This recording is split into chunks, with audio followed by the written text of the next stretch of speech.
Hi guys, it's Christina Ray here back with another astrology reading. Now I wanted to do the breakdown of the astrology for the Do It comeback because there's just a lot of energy to unpack. I didn't publish on YouTube a breakdown of the Karma album drop, but I did do it on my TikTok and Instagram.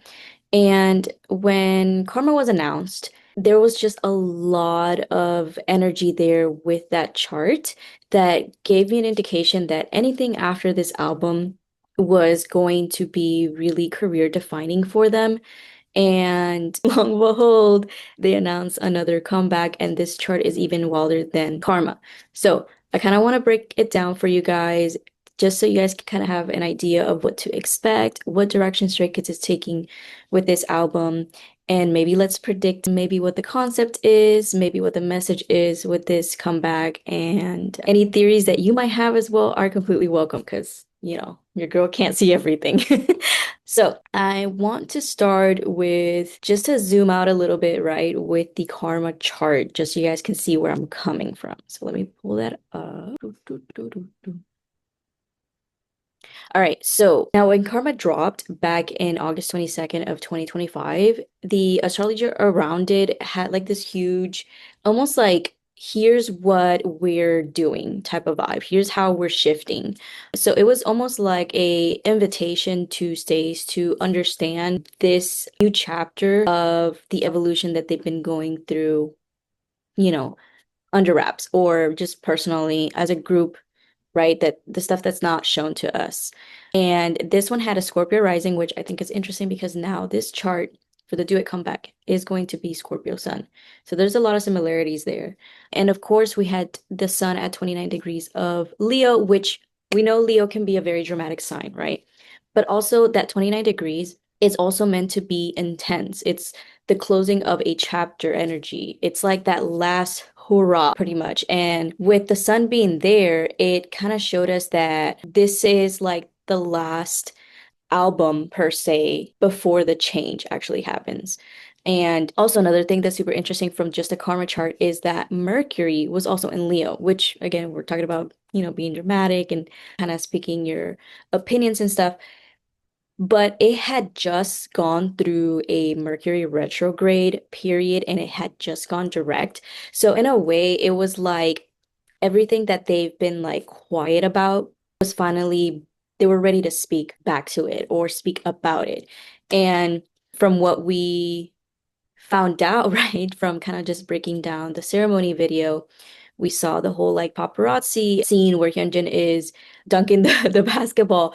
We kind of see those disses, right, that's clapped back with stuff that they include in the music videos and in their lyrics to pretty much showcase like, hey, we know about it. This is how we're dealing with it per se. So it wasn't like just another comeback, honestly. The way that I see it, it was kind of planting the seeds for something much, much bigger, much deeper. And that's the Do It comeback era. So let me switch over to the Do It comeback era. So if you notice here, again, 29 degrees sun. Now this time is in Scorpio, right? So karma was loud, and I feel like kind of going back to because I think I've been seeing some comments about, the fear that people might not like this album because they were already talking shit about the Karma album. Excuse my French. Um, if you look at my previous video of Stray Kids debut chart, they do have Mercury in Aries. So they are to be like bold and unapologetically them. And in a sense, it does show, their rowdiness and stuff like that, but they also showed how they're not meant to fit into the regular K-pop mold. And so, with that being said, they're always going to have this type of almost like misunderstanding from people. And actually, I want to pull up the Stray Kids debut chart real quick. So, on top of that, they have Mercury retrograde. So, I know on my previous video, I said, like maybe they shouldn't release anything during Mercury retrograde. And I kind of want to retract that a little bit just because really sitting with it and having this Do It come back, have a Mercury retrograde.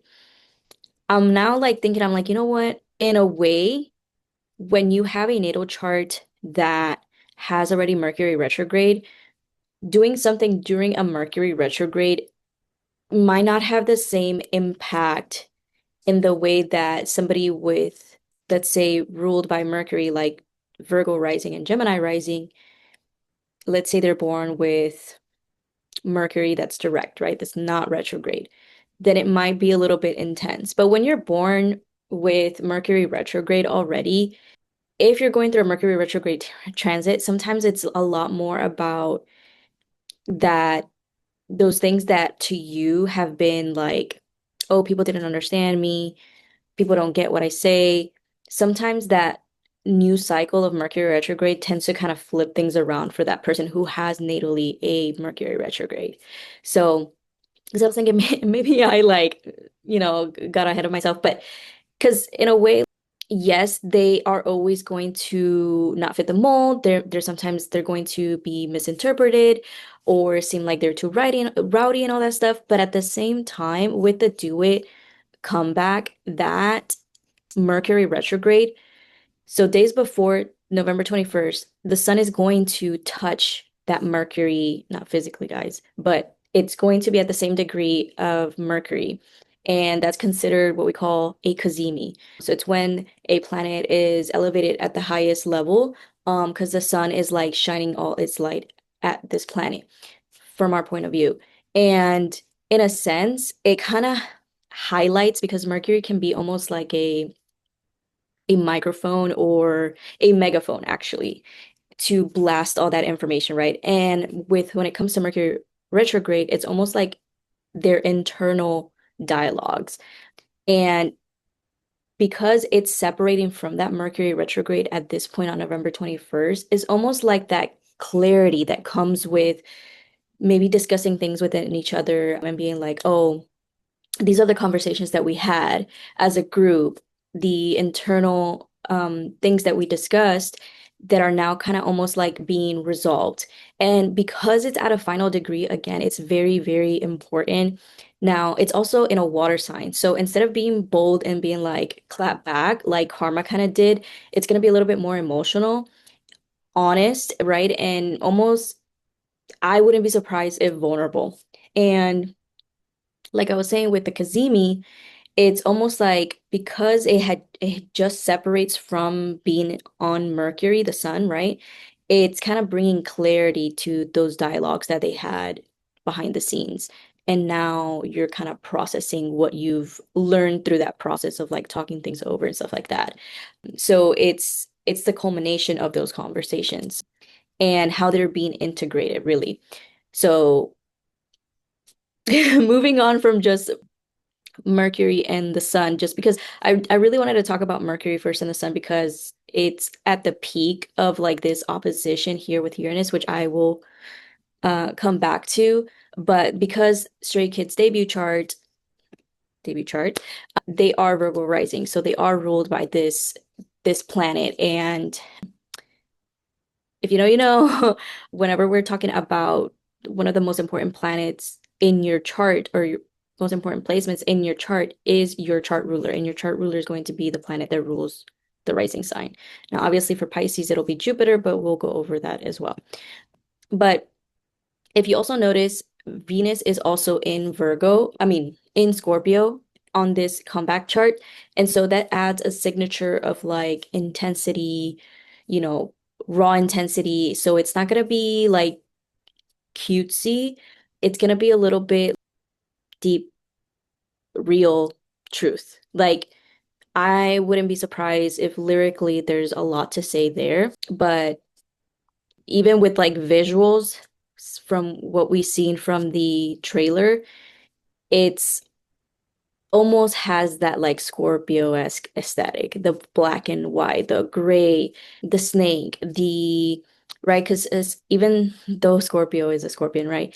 Snakes do slither around in dirt, right? They drag themselves.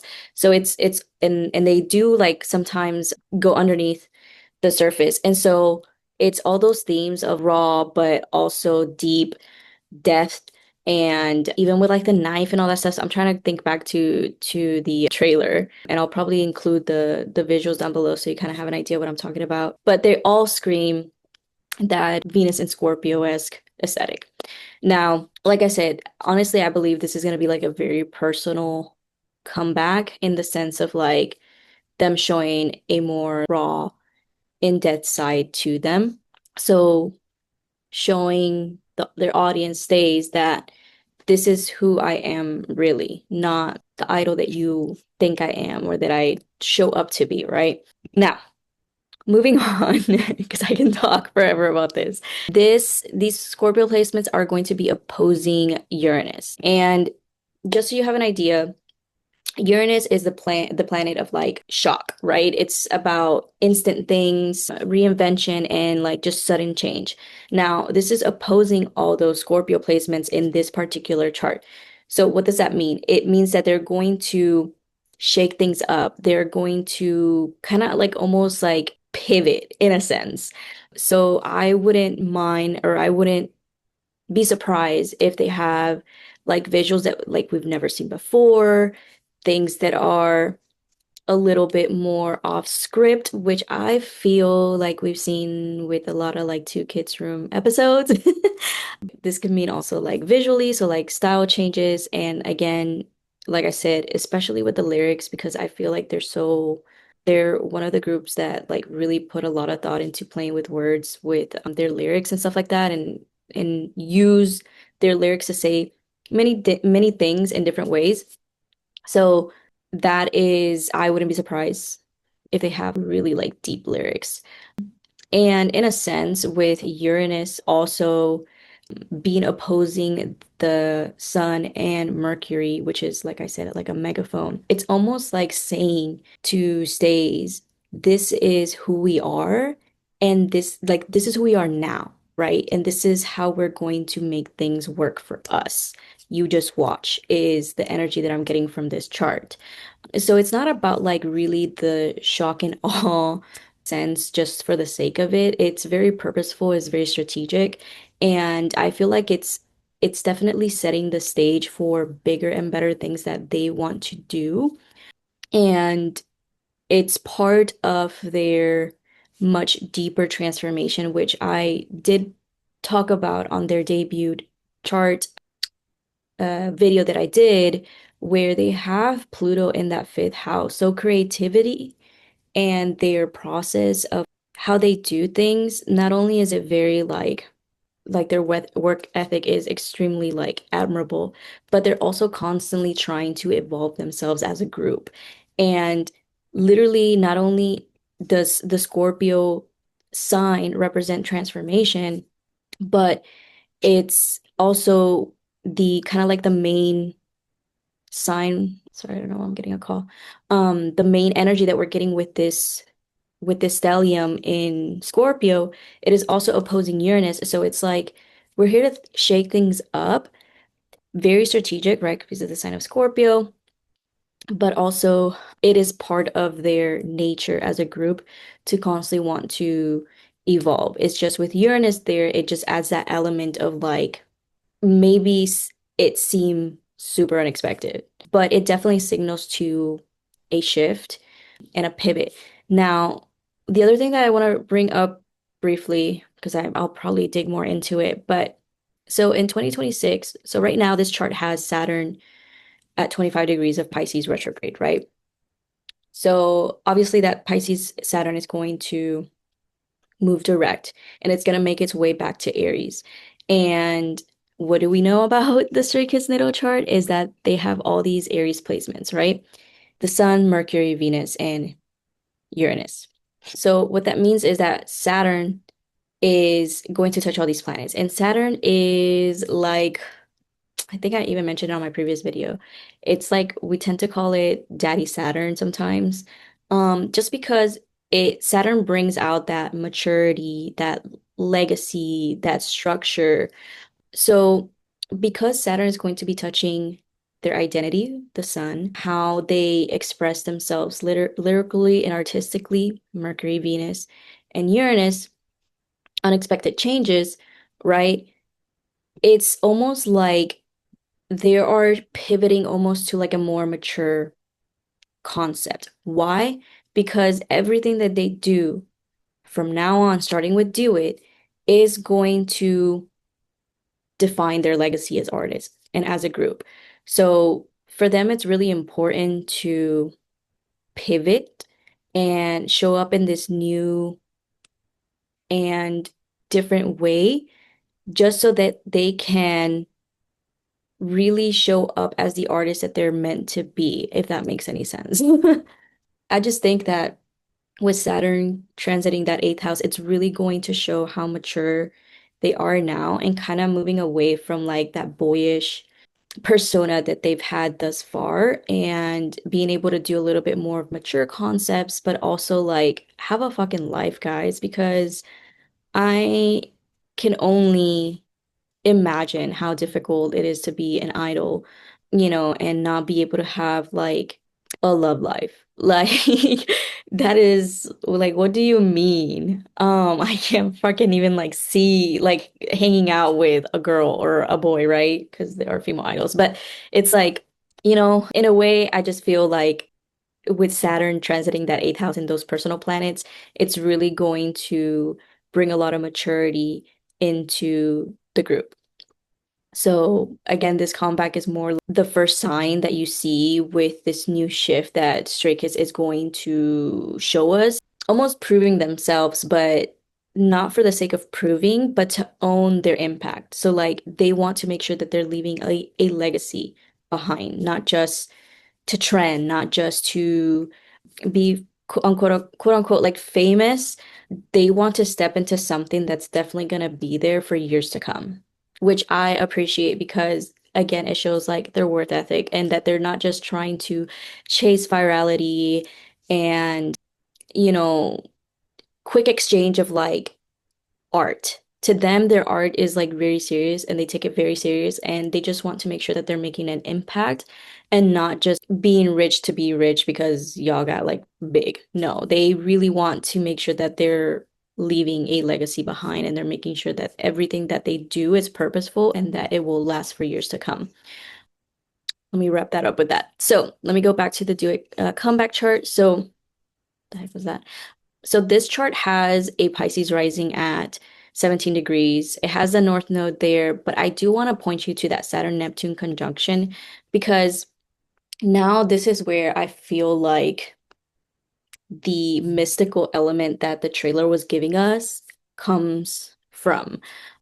Again, the first house is very important because it represents the self-image, the identity, how you kind of show up in the world, right? And with Saturn and Neptune, they're both in Pisces, which if you kind of have this combination, it's almost like a mirrored dream world. So Saturn, on one hand, wants things to be clear, right, and structured, and it's not ideal in Pisces, but it just wants things to be like in order, right? And then Neptune wants to kind of dissolve any structure completely. So when you have these two planets sit together, it almost creates like this dreamlike energy of like blurring the lines.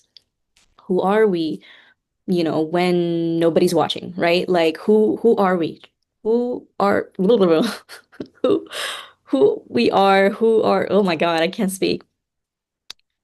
I'm trying to say who we truly are. Wow, I was trying to insert truly in there. Anyways, so what's real, what's not, right? What role am I playing and is it really me, right? So it's the type of like planet combination that makes you ask like questions, but also answer them through art, because sometimes it can be a little bit difficult to really express that into words, which kind of brings me to the part that I kind of did a little bit of a deep dive in, which is the second title track. And let me see if I can pull real quick the track list. Do it. Okay. I want to go to, okay. Excuse my Korean because I has been a while. I've only like took like a couple things here and there to try and learn some and have not gone back to that. But um so the track number two is Shinseon Noreum. Again, I'm not 100% sure if I'm pronouncing that right. But so in Korean mythology, Shinsun is kind of like a Taoist immortal. So almost like a divine being who lives like above the clouds. And it's kind of like detached from the human world. And if you think of it in a sense, being an idol kind of detaches you from like the human world. Like, yes, they are humans. I understand that. But the way that you are in that world, it kind of sometimes removes you from the reality of everybody else. And so, in a way, this also reminded me to the Beyond Live for their encore. So, during the ceremony, intro, right? They were dressed up in like white and blue and almost kind of having this Taoist mythical wardrobe. And I feel like almost that was like breadcrumbs to this track in a sense because Shinseon Noreum is technically to play like a Shinseon, to almost exist and then is in this dream state, a place beyond what the regular humans go through, which is, pressure, fear, and almost kind of floating in this like joy state per se, right? And I feel like it fits that Neptune Saturn conjunction state or placement. And at this point, it's not like they're just performing anymore. They're kind of building a world or a concept, or they're bringing a concept to where they kind of can overlay what it feels to be an idol or where they are, right, as idols and their true self, right? Kind of like an overlap to play like a god, to play like an immortal where dreams become real and real life feels like a dream. It's kind of almost like that inner lab. And kind of like a way that I was explaining it to one of our other fangirls was that like imagine when you are putting your pros and cons, right? You know how that those both circles like overlap? That middle part is that Saturn Neptune conjunction. One circle is Saturn, one circle is Neptune, and when they overlap, they have like this dream-like state where it's almost like the at the end of the trailer, we see the other world, right? So that is Saturn Neptune conjunction. And I mean, we see it in the trailer. We see, I think it's Han and Sungmin, I'll try and include it below, of almost like they're like looking at each other. So that's like mirrored imagery, sorry. Is this real type of moment? And I just feel like I'm really excited about this track because I feel they might even include traditional elements to it. So we shall see. But I am really intrigued by that track just through like the translation that Shinseon Noreum signifies, right? Now I want to move to I keep zooming in to that Mars and Moon in Saturn.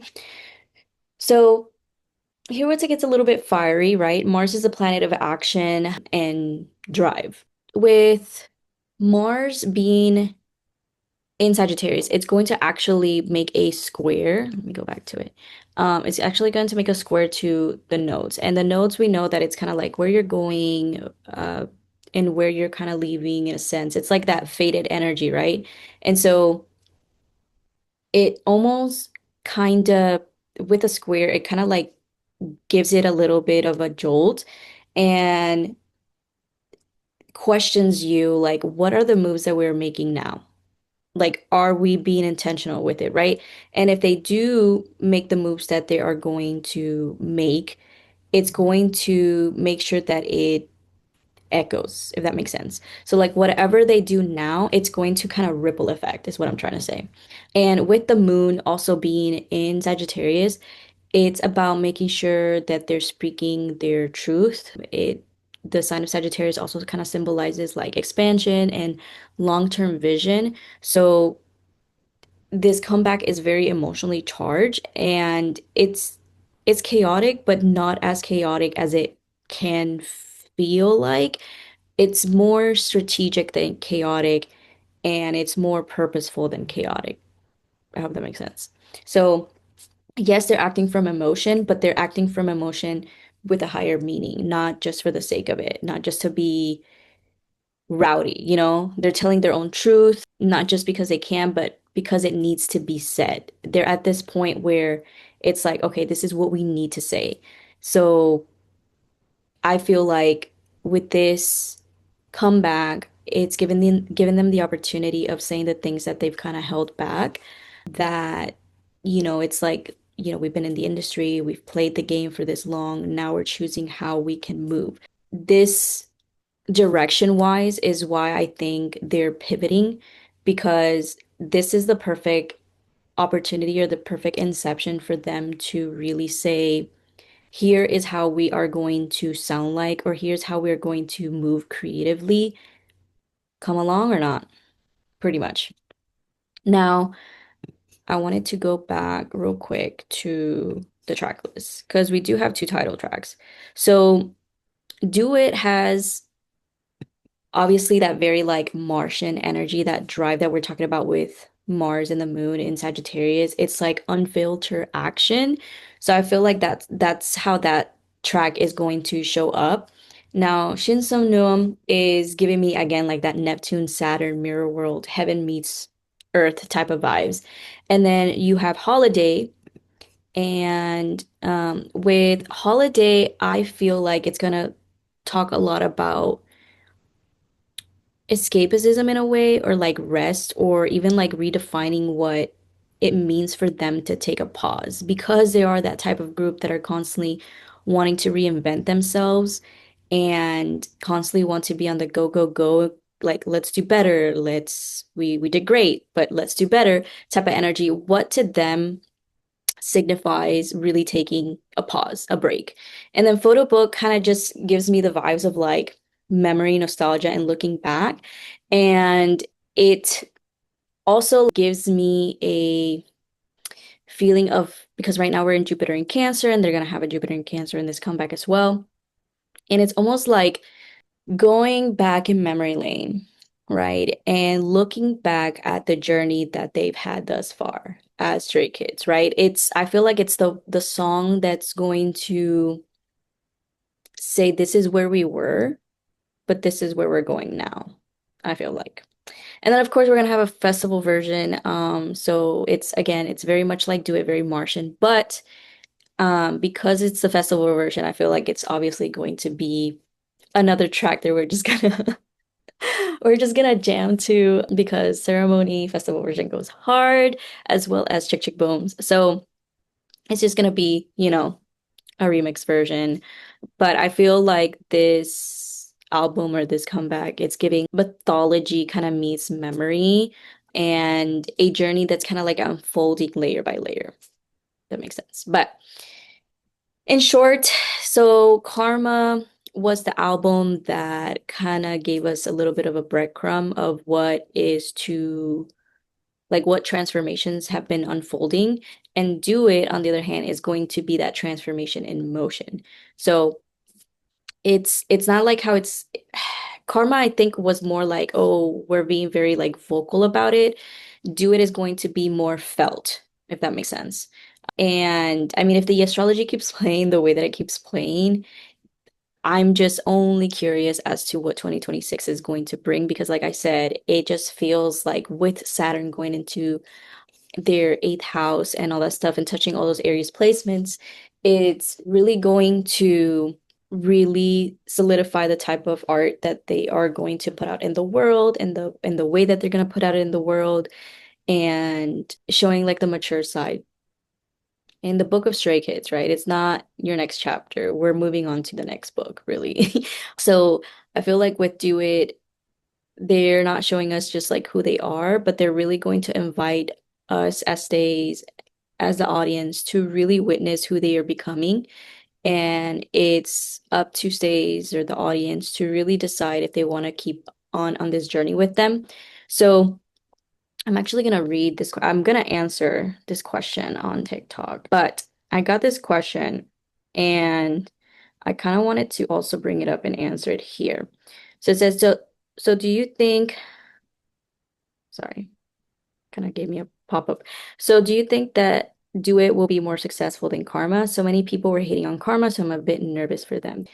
So to respond to that question, I wouldn't be surprised if people are going to hate on this particular album. I won't be surprised if there's hate to it. The reason that I say that is because, again, the type of group that with their natal Mercury, they're always going to be like misunderstood. Add the element of like Scorpio, it's going to be deep, it's going to be raw, it's going to be different. And a lot of people don't like when their favorite artists like pivot. And I just feel at this point, it's very necessary for them to pivot. And knowing their chart, their sole purpose as a group is to constantly be reinventing themselves. And if they don't pivot, they don't they're not stray kids, you know? And so that this album might get a lot of hate, it might. It might, but I'm pretty sure they're like, F you, this is the way that we're doing things. And if you want to come join us on the next one, by all means. But if you don't, toodles. And I know that's not what a lot of people want to hear. I don't think that it's going to flop. That's not what I'm saying. And can it be more successful than Karma? It might. Like, like I'm all for it. And I'm the type of person that loves groups that constantly grow. One example is, and sorry to bring it up, but I feel like the emo to K-pop pipeline is very, very true. But Paramore, Hayley Williams as an artist, she came into my life at a very, very important time. And albums like All We Know Is Falling and Riot, they hit home, right? At that point in my life.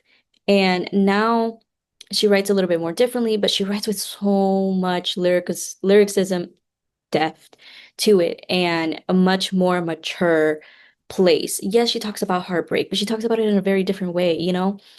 So it's beautiful to see artists be able to talk about where they're at the stage that they're at in their lives, and make it into art, but be able to show it in a way to show that they've grown, you know? And so I feel like Stray Kids is very much like that. They're constantly reinventing themselves. They constantly want to push themselves harder and they want to perfect the next phase. And I just feel like with Do It, it's going to be that roadmap of like this is how we're going to play it out.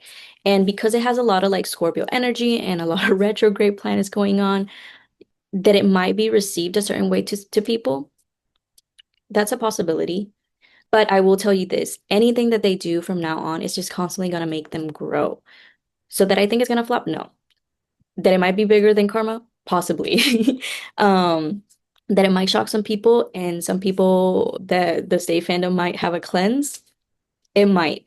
But it's just they're at the point where they need to make that change. And they're in an eighth house year. So going back to their debut chart, they're in an eighth house year. Eighth house year is all about transformation. It's all about, you know, the phoenix that rises from the ashes. And so this is very purposeful. This is where they're meant to be. This is what they're meant to be doing, is evolving through this whole year from March 2025 to March 2026.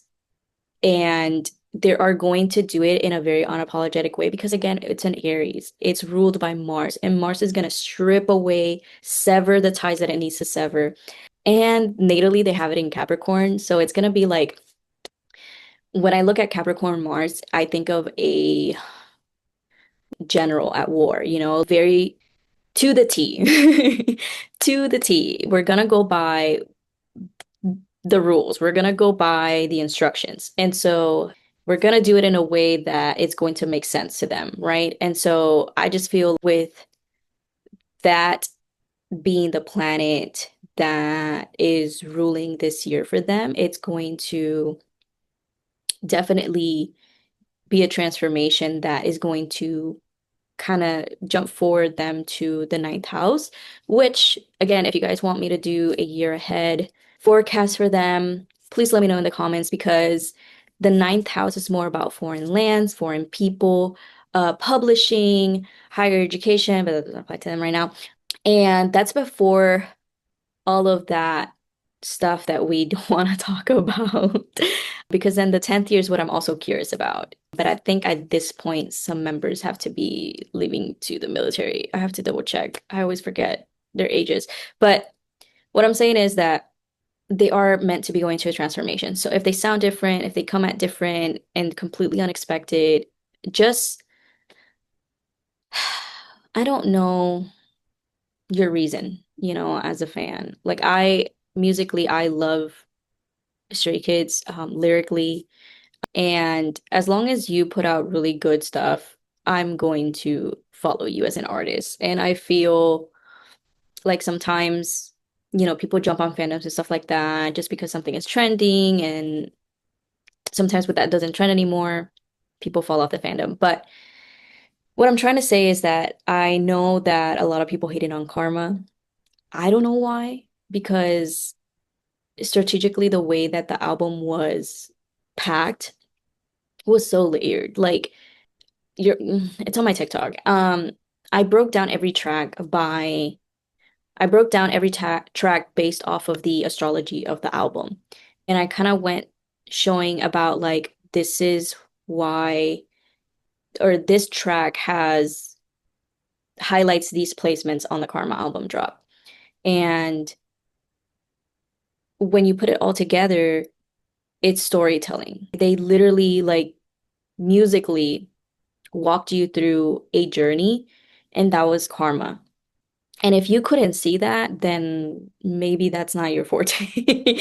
And maybe you're just there for the music that sounds like pleasing to your ears. But Karma was a great album. Honestly, one of the best and strategically super purposeful, had a story, walked you through a journey. And again, I don't know personally why it was hated on so much, but um, that there's gonna be people talking smack about them, it's a given.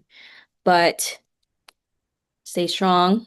And if you are a stay, just I guess I mean keep supporting the guys. I don't know why they get I mean I can see why they get hated so much, but at the same time, like why they're so good. Like, if you're a stay, you understand.